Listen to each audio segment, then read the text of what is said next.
Okay, folks, today we're going to be talking about how do we measure matter. Remember, matter is anything that has mass and takes up space.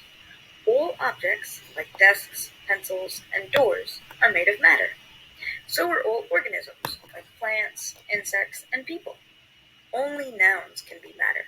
Verbs, like run, jump, or laugh, are not matter.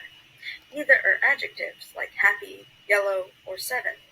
Imaginary things, like fictional characters, dreams, or love, are also not matter.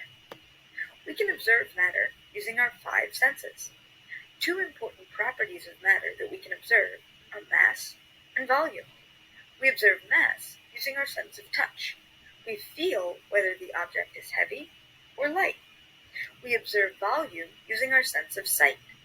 We see whether the object is big or small.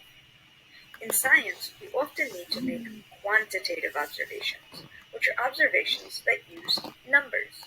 To do this, we need to measure the matter using tools. We measure mass using a scale and give the units in grams. We see scales in many places, like the grocery store, doctor's office, and kitchen. Here are all different examples of scales.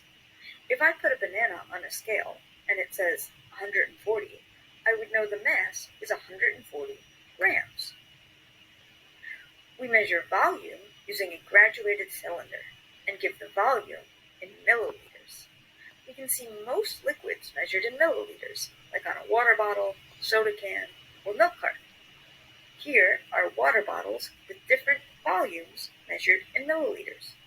When we measure the volume of a solid, we can drop it into a graduated cylinder and see how much the water level rises. You can see here we have a graduated cylinder with 50 milliliters of water. When we add the key, the water rises to 60 milliliters. When I do 60 minus 50, I can conclude that the key has a volume of 10 milliliters. When we know the mass and the volume, we can calculate the density.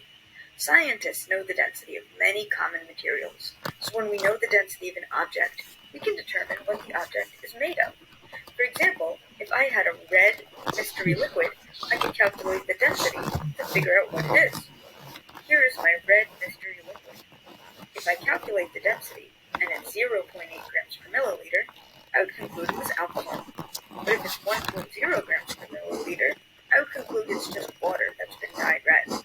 And if it was 1.6 grams per milliliter, I would conclude it was blood.